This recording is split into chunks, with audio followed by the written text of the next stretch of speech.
Halo guys, kembali lagi bersama saya Azu di channel Azu9 Review. Nah, kali ini mari kita lanjutkan alur cerita Legend of Star General. Dan part 106, mari kita mulai. Di kota Yong'an, distrik Tenggara, terlihat jika monster Beast Gyeonggi yang berada di tingkatan Heaven Stage telah muncul. Dimana dengan kemunculannya, prajurit keluarga Tao tentu saja cukup kesal. Karena apakah mereka tidak bisa mundur? Terutama di belakang mereka masih ada warga sipil yang sedang mengungsi. Jadi dengan kesulitan itu, mereka bertanya kepada kepala keluarga tentang apa yang perlu mereka lakukan. Dan sang kepala keluarga membalas jika 70% warga sipil di kota Yong'an merupakan nasabah bank keluarga Tao. Jadi seperti aturan keluarga Tao, kehidupan dan properti pelanggan akan selalu diutamakan. Jadi dengan hal tersebut, kepala keluarga Tao memerintahkan setiap prajurit untuk jangan gentar. Di mana mulai dari sekarang, mereka semua harus bersiap untuk melakukan formasi terobosan. Dengan para prajurit yang begitu tersusun rapi, kepala keluarga memutuskan jika dirinya akan mengatasi monster Heaven Stage yang telah muncul. Jadi karenanya ia menyerahkan pertarungan kepada para prajurit. Yang mana setelahnya, Pak Tua Tao langsung memanggil kedua senjatanya dan meluncur dengan cepat. Dengan kemampuannya, Pak Tua Tao langsung menghujani tembakan terhadap Gyeonggi dan melancarkan tendangan kuatnya.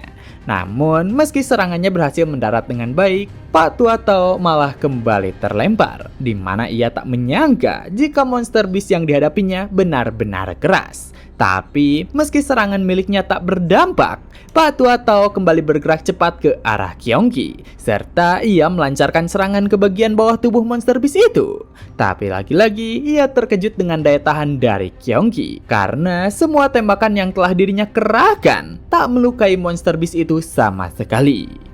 Di saat keterkejutan melandanya, monster beast Gyeonggi langsung melancarkan serangannya, di mana meski Pak Tua Tao menahan serangan tersebut, ia terhempas sangat jauh. Sampai-sampai karenanya, Pak Tua Tao merasakan perbedaan kekuatannya. Bahkan meski dirinya telah memasuki ranah Heaven Stage, ternyata ia sama sekali bukan tandingan dari monster beast yang dihadapinya. Tapi meski mengetahui perbedaan kekuatan, Pak Tua Tao tidak menyerah. Karena jika dirinya bisa menundanya sedikit lebih lama lagi, bala bantuan pasti akan tiba. Dari itu jugalah Pak Tua Tao kembali menghujani tembakan terhadap monster beast Gyeonggi, di mana dengan kecepatan geraknya, Pak Tua Tao terus melancarkan tembakan dari berbagai arah. Tapi begitu dirinya bergerak, monster beast Gyeonggi telah memperkirakan lokasinya, di mana karenanya Gyeonggi langsung melancarkan tembakan soul power terhadap Pak Tua Tao. Jadi dengan tembakan tersebut, Pak Tua Tao tak bisa bergerak. Tak berakhir di sana, Gyeonggi kembali mempersiapkan tembakan selanjutnya, di mana ketika Pak Tua Tao melihatnya, ia merasa jika pertarungan telah berakhir. Jadi ia penasaran apakah dirinya benar-benar selemah ini. Dan karena ketidakberdayaannya, pada akhirnya monster beast Gyeonggi langsung menembakkan serangan kuatnya terhadap Pak Tua Tao. Jadi dengan serangan tersebut, asap mengepul di sekitarnya.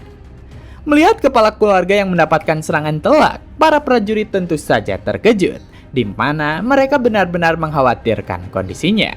Namun dari balik asap, Pak Tua Tao berkata untuk tak perlu khawatir, karena dirinya baik-baik saja. Dan begitu asap pekat mulai menghilang, terlihat ada sebuah pelindung yang berhasil menyelamatkan Pak Tua Tao. Jadi atas hal tersebut, Pak Tua Tao berterima kasih kepadanya, serta bertanya tentang siapa dirinya. Dan sang penyelamat membalas jika dirinya merupakan Shadow Guard dari keluarga Song, serta atas perintah dari Tuan Muda Yunxiang, dirinya datang ke sini untuk membantu situasi keluarga Tao.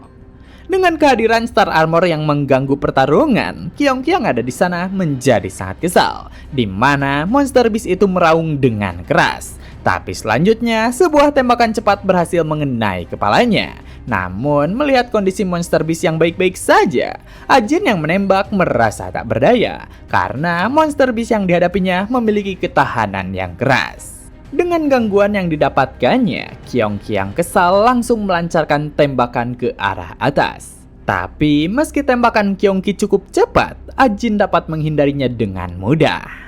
Aga yang ada di bawah, ia langsung menerjang monster beast tersebut, di mana ia berkata kepada Ajin jika dirinya akan menangani hal ini. Jadi, Ajin yang memahaminya, ia memanggil senjata Flying Sword miliknya, dan dengan pengendalian soul powernya, Flying Sword yang dilepaskan langsung menyerang ke arah gelombang monster beast, di mana karena hal tersebut, para prajurit yang sedari tadi kesulitan menghadapi monster beast, mereka hanya dapat mengagumi hal tersebut, karena saat ini orang yang membantunya benar-benar kuat. Kembali ke monster beast tingkatan Heaven Stage, terlihat jika Aga dapat menghadapi kekuatan monster beast itu dengan baik. Dan begitu mereka bertabrakan, Gyeonggi bersiap melancarkan tembakan kuatnya terhadap Aga. Tapi di saat berikutnya, Aga yang menggunakan senjata berat langsung menembakkan light missile tepat ke depan kepala monster beast tersebut. Jadi karenanya, Gyeonggi terdorong mundur dan mendapatkan serangan telak. Sedangkan Pak Tuatau yang melihatnya, ia tak dapat berkata-kata karena dua Shadow Guard yang datang menolongnya merupakan Heaven Stager yang kuat. Jadi dengan kengerian itu ia menyadari jika kekuatan Men Xionsong tak dapat diperkirakan. Di jalan Weisan, terlihat jika kerjasama pasukan keluarga Chu dan keluarga Chen berhasil dengan baik, di mana mereka dapat membasmi gelombang bis yang muncul ke sana. Namun, meski para prajurit merayakannya, Patua Chen berkata kepada mereka semua untuk jangan lengah, di mana bagi yang terluka, mereka perlu mundur untuk memulihkan diri, serta segera hubungi Men Xionsong untuk mengatur tim logistik dalam mengumpulkan sumber daya. Dengan pertempuran yang mereka hadapi, Patua Chen berterima kasih kepada keluarga Chu yang telah membantu. Dan Patua Chu membalas jika bekerja sama dengan Patua Chen selalu menyenangkan. Hanya saja di saat mereka berdua sedang berbincang hangat, gelombang monster beast lain telah muncul ke arahnya. Jadi karenanya, kedua kepala keluarga memerintahkan setiap prajurit untuk bersiap bertempur. Melihat monster beast yang meluncur dengan cepat, para prajurit langsung melancarkan tembakan untuk menjatuhkan musuh-musuhnya. Tapi dengan kecepatan gerak Flying Beast, semua tembakan tak mengenai targetnya. Jadi karenanya, Patua Chen berkata untuk bersiap menghadapi tabrakan. Hanya saja di saat berikutnya, sebuah anak panah meluncur dengan cepat, di mana dengan kemampuan Piercing Arrow Ninhaven Rockfall, gelombang monster beast terbang berhasil diledakkan. Sampai-sampai karenanya, kedua Pak Tua itu benar-benar terkejut. Melihat pembantaian sepihak, kedua Pak Tua itu benar-benar takjub terhadap Star Soul General yang muncul. Bahkan mereka penasaran, apa sosok yang muncul itu benar-benar seorang Heaven Stage, di mana kekuatan serangannya dapat menyaingi seorang Holy Stage. Bahkan begitu melihat sosok sejati dari Star Soul General Yufei, para prajurit yang ada di sana mulai berdiskusi karena Star Soul General apa yang baru saja muncul, di mana kemampuan yang diperlihatkannya terlalu kuat, sampai-sampai sosok itu melenyapkan gelombang monster beast hanya dalam satu kali serangan. Namun mengabaikan itu semua, Yun Xiang yang memanggil Yufei, ia langsung menerjang ke kumpulan Flying Beast. Melihat para monster beast bersiap melancarkan serangannya, Yun Xiang berkata kepada Timo untuk bersiap menghindar. Di mana dari peringatan itu, Timo berkata jika dirinya akan memperlihatkan manuver udaranya. Jadi, dengan keahlian yang telah dicapai olehnya, Timo dapat menghindari setiap tembakan monster beast dengan mudah. Dan karena itu jugalah Yun Xiang kembali melesatkan tembakan panah terhadap Flying Beast yang ada di dekatnya. Di mana dari tembakan-tembakan itu, Flying Beast yang menjadi target langsung dijatuhkan dengan mudah. Dengan para monster beast yang berhasil dijatuhkan, para prajurit yang ada di bawah, mereka mengagumi Star General misterius yang membantunya. Bahkan bukan itu saja, mereka tak menyangka jika semua Flying Beast yang dijatuhkan kehilangan kepalanya. Jadi jelas jika Star General misterius yang ada di sana memiliki keahlian yang sangat hebat. Tapi di saat para prajurit mengagumi itu semua, tiba-tiba saja gelombang monster beast telah kembali muncul. Jadi karenanya para prajurit keluarga Chu dan Chen kembali mempersiapkan formasi pertempuran. Sedangkan Yun Xiang yang memperhatikan situasinya, ia memerintahkan Timo untuk ambil kendali, di mana dirinya memberikan kebebasan terhadap Timo untuk mengendalikan Roaring Frost Jet Dragon untuk mendukung para prajurit. Dengan apa yang dikatakan oleh Yun Xiang, Timo tentu saja bersemangat. Jadi karenanya, ia langsung meluncur ke medan tempur untuk menghancurkan musuh-musuhnya. Dan di saat para prajurit itu terus ditekan oleh sekumpulan Monster Beast, Timo yang meluncur dari arah langit langsung membuat ledakan keras tepat di tengah-tengah kerumunan Monster Beast. Bahkan selanjutnya, ia mulai melancarkan tendangan keras dan semburan api untuk membinasakan seluruh Monster Beast itu. Dengan pembantaian terhadap gelombang Monster Beast, Timo tentu saja sangat senang. Sedangkan Yunxiang yang memperhatikannya, ia memperingatkan Timo untuk jangan bertindak bodoh. Karena apa yang dirinya lakukan malah menghancurkan semua inti kristal Monster Beast itu.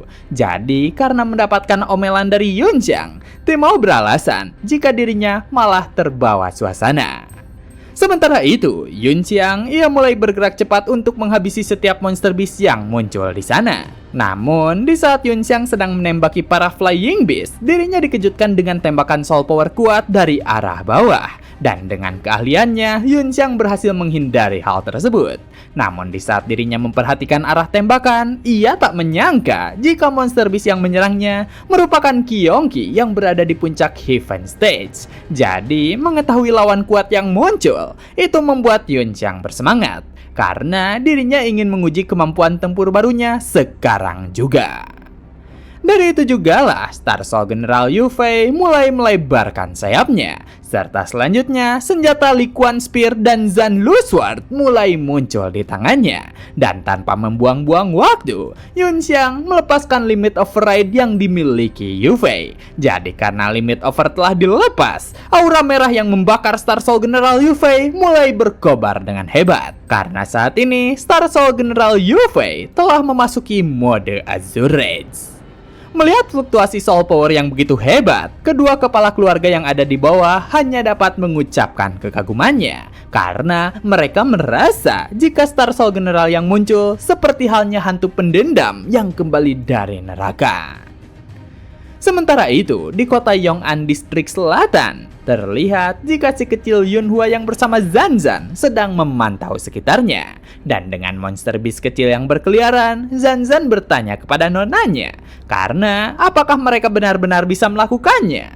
Di mana dengan penuh kepercayaan diri, Yunhua berkata, jika itu hanyalah seekor beast lemah, jadi apa yang perlu ditakutkan? Bahkan, bukankah Zanzan sendiri saat ini telah berada di ranah Earth Stage? Jadi sebaiknya ia maju untuk menghadapi Monster Beast tersebut. Meski Yunhua mencoba mendorong semangatnya, Zanzan sedikit meragukannya karena dirinya belum pernah menghadapi Monster Beast dalam pertarungan nyata. Namun karena keraguan itu, Yunhua berkata jika dirinya akan memperlihatkannya secara langsung. Di mana karenanya, Yunhua langsung mempersiapkan Soul Armor Jet yang dimilikinya. Di saat Yunhua berencana menghadapi Monster Beast, nyatanya mereka berdua sedang diperhatikan. Di mana Xiao Tao berkata kepada Umbrella, bukankah gadis berambut hijau itu merupakan target mereka? Jadi, apakah kelompoknya harus bergerak? Tapi Umbrella membalas untuk tetap menunggu, karena sebaiknya mereka tetap mengamatinya lebih lama lagi. Di tempat lain, di utara kota Yong'an, terlihat jika tempat itu merupakan tambang terbengkalai yang dijadikan pangkalan sementara bagi tim intelijen Taiyuan. Dan Dongxi yang sedang memperhatikan setiap informasi, ia bertanya kepada rekan sekelompoknya, apakah ada pembaruan? Lalu, apakah komunikasi ke kantor pusat masih belum terhubung? Di mana rekan kerjanya membalas jika stasiun pangkalan khusus komunikasi mereka mengalami kerusakan parah akibat serangan dari pasukan misterius. Jadi perbaikannya memerlukan banyak waktu. Mendengar hal itu, Dongxi tentu saja sangat kesal karena mengapa hal ini harus terjadi di saat kritis ini. Juga apa yang sebenarnya diincar oleh pasukan misterius itu.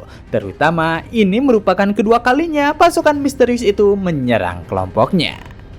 Mengalihkan akan itu, Dongxi bertanya kepada tim kedua tentang bagaimana situasi di kota Yong'an, di mana agen itu memberitahukan meski gelombang Monster Beast belum menembus tembok kota, beberapa Monster Beast sudah dijatuhkan di dalam kota. Jadi saat ini, kota berada dalam kekacauan total. Dan karena hal itu, tim operasi Task Force S3 dalam menghentikan rencana pengalihan selatan harus dianggap gagal. Meski agen tersebut memberitahukan hal tersebut, anggota dari tim Task Force S3 tidak mempedulikannya, di mana karenanya agen itu kembali menambahkan, Meski kota Yong'an jatuh ke dalam kekacauan total, tapi setiap pihak yang ada di sana langsung memberikan respon cepat hanya dalam 10 menit singkat. Bukan hanya kediaman wali kota yang memimpin penjaga kota, tapi keluarga besar dan pasukan sipil juga terlihat telah bersatu. Dan di bawah semacam komando terpadu, mereka bertempur di setiap jalan untuk menahan monster yang dijatuhkan dari udara. Serta pada saat yang sama, seluruh warga sipil dievakuasi ke zona aman dengan tertib. Seakan-akan setiap kelompok di kota Yong'an telah mempersiapkan bencana ini terlebih dahulu. Mendengar laporan itu, Dongxi tentu saja tak percaya, karena penguasa kota dari keluarga Kong, mereka tak mungkin bisa melakukan hal tersebut. Jadi, apa mungkin ada orang lain yang mengendalikan kota Yong'an? Dengan beberapa hal yang tidak bisa dijelaskan, Dongxi kemudian bertanya tentang bagaimana dengan tugas dari tim A8, di mana agen lain memberitahukan jika 3 menit yang lalu pasukan Miaoniang memberitahukan tentang Gongsun Zanzan yang telah meninggalkan Mansion Song. Jadi ia bertanya, apakah kelompok A8 perlu menjalankan perintah penangkapan atau pembunuhan? Dan Dongxi memberitahukan untuk menghentikan tugas tersebut karena mereka telah melewatkan kesempatan terbaiknya. Juga dengan gelombang bis yang telah dilepaskan, itu artinya rencana pengalihan Milun ke selatan kemungkinan besar akan berhasil. Memikirkan masalah yang terjadi, Dongxi tak dapat tenang. Karena sejak Yoyi gagal menyelinap ke Mansion Song untuk terakhir kalinya, dirinya tak bisa menghubungi Gongsun Zanzan. Tapi ia juga tak bisa mengungkapkan identitas Taiyuan terhadap Zanzan. Oleh karenanya, Gongsun Zanzan tidak boleh disandera atau didekati oleh kelompok A8. Dan dengan pecahnya gelombang besar secara tiba-tiba, misi kelompoknya dalam menghentikan rencana pengalihan selatan telah gagal. Jadi kemungkinan besar operasi militer Milun akan berjalan lancar, yang mana akan menyulitkan untuk menjelaskan kondisinya terhadap High Priest. Bahkan jika dirinya menyalahkan ini semua terhadap kelompok Task Force S3, itu tidak akan cukup untuk membersihkan nama baiknya. Jadi mau tidak mau, Dongxi harus mencari cara untuk menembus kesalahan miliknya. Dan setelah memikirkan semuanya, pada akhirnya Dongxi memanggil Yoyi yang merupakan ketua kelompok dari Task Force S3, di mana dari panggilannya, keempat umbrella itu mulai mendekat dan berkata jika kelompoknya menunggu perintah darinya. Dari itu jugalah Dongxi berkata jika dirinya membutuhkan tim S3 untuk menyelinap ke dalam kota Yong'an dan melacak tim divisi selatan Departemen Perang Milun, di mana ia harus menangkap mereka hidup-hidup dan menginterogasi mereka semua demi mendapatkan informasi tentang gelombang bis ini. Serta selain misi tersebut, Dongxi memberikan sebuah kartu penyimpanan dan memberitahukan jika misi lainnya adalah menggunakan identitas samaran sebagai agen intelijen putra mahkota Milun untuk secara diam-diam melakukan kontak dengan Gongsun Zanzan, di mana ia perlu memastikan keselamatannya dan membangun jalur komunikasi. Dan tentang misinya, semua informasi tersebut ada di dalam kartu penyimpanan itu. Dengan tugas yang telah didapatkannya, Yoyi tentu saja mengerti. Jadi ia berkata kepada Dongxi jika kelompoknya akan melakukan yang terbaik. Hanya saja sebelum kelompok S3 pergi, Dongxi kembali memanggilnya karena ada misi ketiga yang lebih penting dari itu semua. Dan apa yang perlu dirinya selesaikan adalah menemukan dalang yang diam-diam memimpin semua pasukan di kota Yong'an. Jadi, gunakan segala cara yang diperlukan untuk menyelesaikan misi tersebut. Dan karena semua tugas telah diberikan, pada akhirnya Yoyi mengajak seluruh anggota kelompoknya untuk pergi menyelesaikan hal itu. Dan begitulah part kali ini telah selesai. Jangan lupa like jika kalian suka dengan konten yang kami bawakan. Serta terima kasih banyak kepada kalian semua yang telah menonton video kali ini. Saya Azu dan sampai jumpa kembali di video berikutnya.